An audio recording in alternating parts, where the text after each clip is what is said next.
dyan, tayo po ngayon ay magluluto ng maruya. So, ito po ay flour.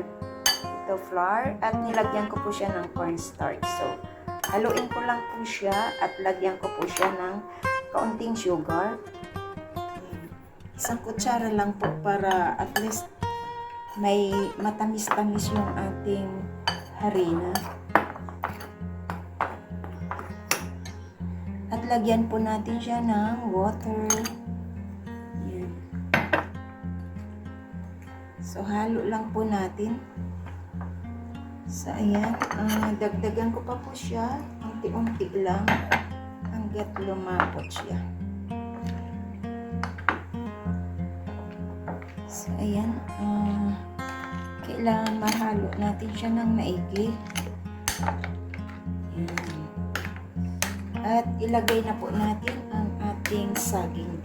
Lagay lang po natin siya dito. Ihalo. Ay! Siya. Ayan. Ihalo po natin. Ayan. So, ayan. I-ano lang natin siya dito. Ilubog. Dandahanin lang baka madurog. Ayan. So, ayan. Nahalo na po natin. Start na po tayo sa ating piprito ng ating maruya.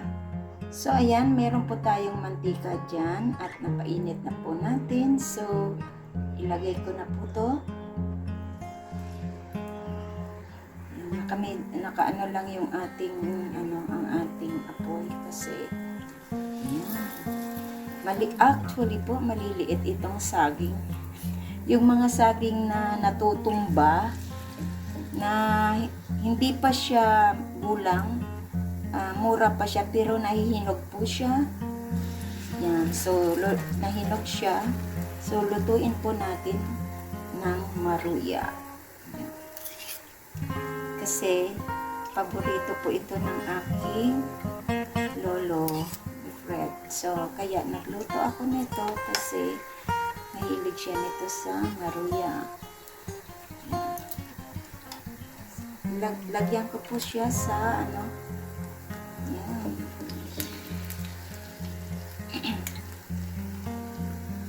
Dalawa.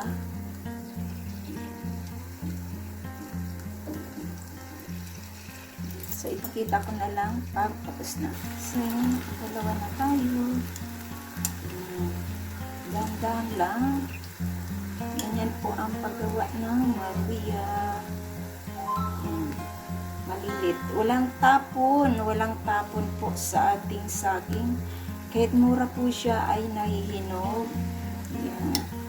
So, pag hinog na, ayan, gawin natin ang paraan na pwede siyang makain.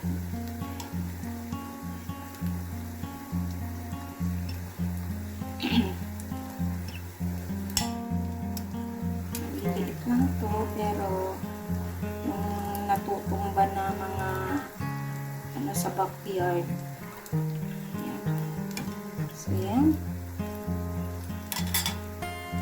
Check natin.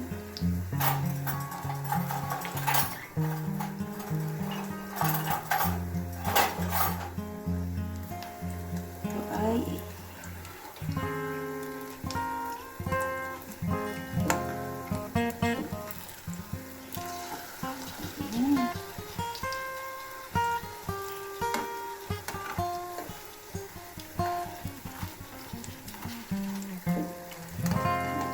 siya nito pa. Okay. Ayan.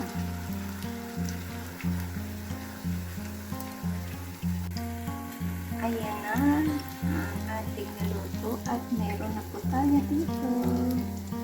Ayan. Medyo hindi naman siya sunog. Tama lang. Crunchy lang siya. So, ayan. Tapusin na lang po natin ito ang ating niluluto. So, ayan na po ang ating maruya at masarap at mula sa ating backyard. So, ayan, meron na po tayong kakainin sa ating pangmerienda. Salamat po sa inyong lahat sa pagsama niyo sa aking premiere. sa aking pagluluto. Ayan. Thank you so much. This is Laurie's Kitchen. Sa hindi pa po nakasubscribe ng aking channel, please do subscribe at hit the bell button para lagi kayong updated sa aking mga susunod na lulutuin. Thank you so much and big love shoutout sa inyong lahat yan. Bye-bye and kain na po tayo ng ating maruya. Pang snack, busog ka na. Ayan. Salamat po sa inyo and God bless. Bye!